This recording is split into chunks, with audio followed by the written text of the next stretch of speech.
Ginugunita ng ilang miyembro ng media ang ika-34 na buwan ng Maguindanao Massacre sa Baclaran Church sa Pasay City. Tampok sa isang exhibit ang mga larawan ng malagim na krimen bilang pag-alala sa mga biktima at patuloy na paghingi ng hustisya. May ulat on the spot si Salima Rafran. Sam?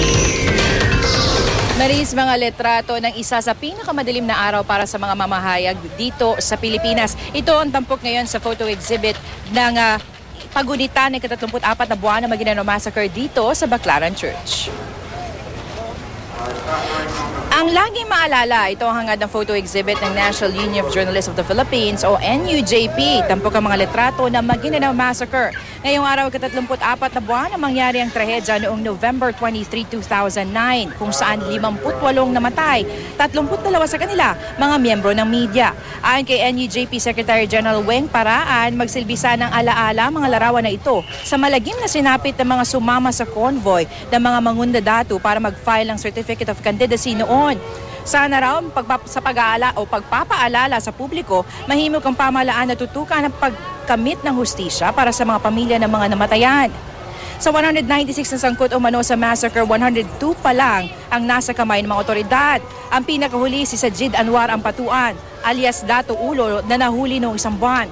Sa 26 na mga ampatuan, 8 pa lang ang nahuhuli at 2 pa lang ang naa-array.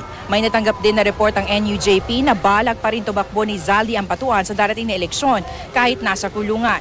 Si Aling Edita, asawa ni UNTV Assistant Cameraman Daniel Chamson, kumakapit pa rin sa pag-asang makakamit nila ang katarungan.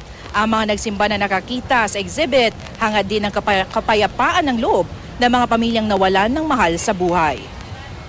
Sa kaso na to, kung saan meron kang 58 na tao na pinatay, kailangan gawin natin yung lahat na pwede nating gawin para manatili sa isipan ng mamamayan na merong pinatay at wala pang hustisyang nakakamit para sa kanila.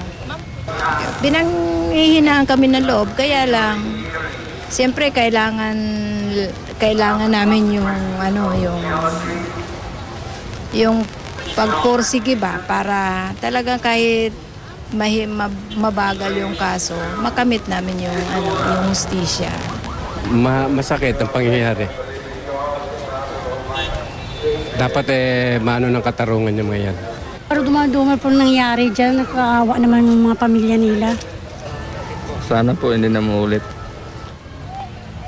Maris, mananatili dito sa Baclaran Church hanggang mamayang alas 6 ng gabi ang photo exhibit na yan. Sa mga susunod na linggo naman, ililibot nila ito sa mga eskwelahan bilang paghahanda sa ika-3 taong anibersaryo ng Maguindanao Massacre. At yan ang pinakasariwang balita mula dito sa Baclaran Church, Maris. Maraming salamat, Salima Rafran.